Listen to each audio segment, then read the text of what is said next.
हाय सांग माने नमस्कार जय जगन्नाथ मु आज शेयर करी आपण मान सहित भेज मोमोज रेसिपी।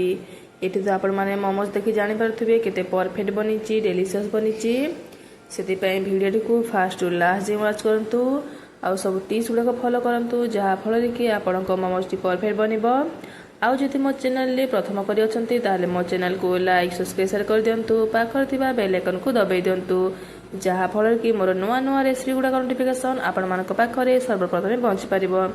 आउ जदि फेसबुक पेज देखुता मो पेज को तो फॉलो निश्चय करूँ। तो चलतु सांग मैंने डेरी नक आम रेसिपीटा स्टार्ट करवा से देखूँ ये मो सब परिवा गुड़ाक रफली चॉप कर नहीं परिवा नहीं बंधाकोबी कैप्सिकम गाजर पियाज आठी मशरूम नहीं जाइए फूलकोबी किसी रफली चॉप कर नहीं जाइए ये आपण पसंद हिसाब से जेकोसी परिवा आड करेंगे जेकोटा स्किप करेंगे। ये देखूँ चटनी बनाई मो टमाटो नहीं जाइए 3 मीडियम साइज टमाटो नहीं जाइए अदा रसुण सुखा लंका ये देखूँ गोटे कप मैदा नहीं आपण मैंने चाहिए अटार बन पारे।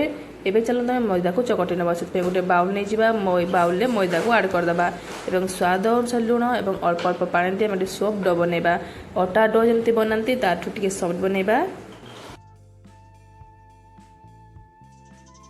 मोमोज देखो ये आम डो रेडी जाइए आम रेस्ट कवर करके छाड़दे और सेपटे चलते आम मोमोज स्टफिंग प्रस्तुत करवा से गैस ऑन कर गोटे कड़े को बसई ना और कड़े 2-3 चमच तेल को देदेबा तेल गरम हो गला कटा रसुण अदा को देदेबा रसुण और अदा टी भाजी होगा बाकी सब परिवा गुड़ा काट करदे और गैस फ्लेम को हाई रखिकी एक भल भाव भाजी नवा ए परिवार टी पानी मरीगला गैस फ्लेम को लोरी रखिकी स्वाद अनुसार लुण को देदेबा और कवर करके 3-4 मिनट पर्यंत कुक करवा।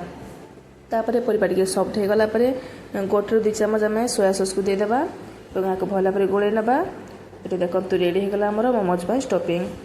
एवं आम गैस फ्लेम को ऑफ करना सेपटे चलते आम मोमोज बनाई पूरी रेडी करवा। रुटी जमी आम गला बनाती सेमती गोटे नहीं जावा और गोटे बड़ साइज पूरी बेली ना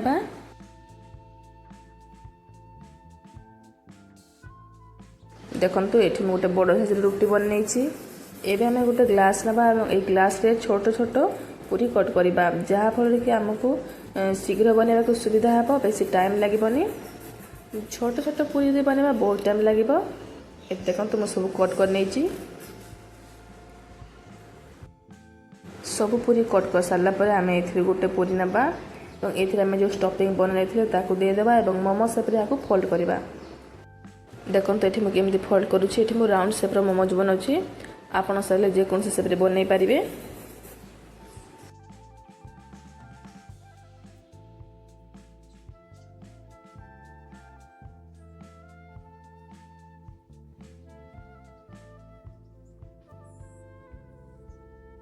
देखो ये रेडी होगा आम गोटे मोमोज ये प्रोसेस रे आम बाकी सबुतक मोमोज बन नवा।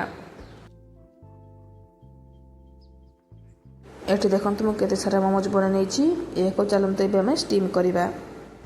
आपण मान पाखे जदि मोमो स्टीमर अच्छी ताले बहुत भल कथा सहज जदि ना यहाँ आम इडली छांचे बनवा से देखो ये मुझे इडली छांच गुड़ाक नहीं जाइए आम ऑयल डिक्रीज करना भल भाव तापर सब मोमोज गुड़ाक यहाँ देदेबा और मोमोज उपर तेल टी स्प्रेड करना। एवं आम सब ट्रे गुड़ाक एकाठी को जॉइंट करना और ये मोमोज को स्टीम करवा से देखो मुझे गैस ऑन कर गोटे बड़ साइज जगह पानी को गरम करनी एवं आम पानी भल भाव गरम हो गला ये ट्रे गुड़ाक से देदेबा और यहाँ कवर कर 5 ରୁ 10 मिनट पर्यंत वेट करवा जहाँफल कि मोमोज गुड़ाक भल भाव स्टीम हो पार। मोमोज को ये 8 ରୁ 10 मिनट पर्यंत स्टीम करापर देखो मोमोज ये भल भाव स्टीम हो जाए। आम गैस फ्लेम को ऑफ करना और ये मोमोज ट्रे को बाहर को काढ़ी नवा।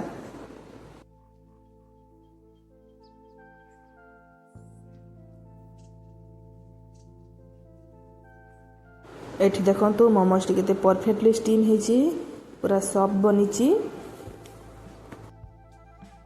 ये तो आमर मोमोज रेडी होगा मोमो सहित जो रेड चटनी खाती से चटनी के भी चलते आम बनवा से गैस ऑन कर आम गोटे कड़े बसई ना से गोटे 2 चमच सोरिष तेल को देदेबा तेल भल भाव गरम हो गला आम जो काटी रखी टमाटो को ये आड करदे और अदा रसुण को देदेबा गोटे सुखा लंका को देदेबा स्वाद अनुसार लुण दी या कवर कर गोटे 2 मिनट पर्यंत कुक करवा जहाँफल टमाटो भल भाव सॉफ्ट हो गोटे 2 मिनट पर देखो टमाटो टी भल भाव सॉफ्ट हो जाए।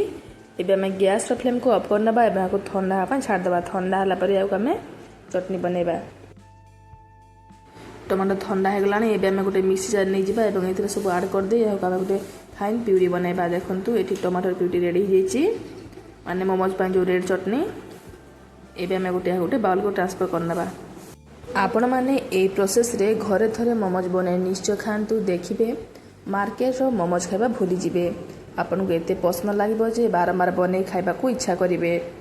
आपण माने थरे हाको बने निश्चय खांतु एवं केमती लागले मते कमेंट माध्यम जणांतु। आ जदि भलो लागि थाए ताहाले मो चैनल को लाइक सब्सक्राइब कर दियंतु। एबे चलंतु एहा को आमे गरमा गरम सर्व करबा एवं खाइहार मजा नबा।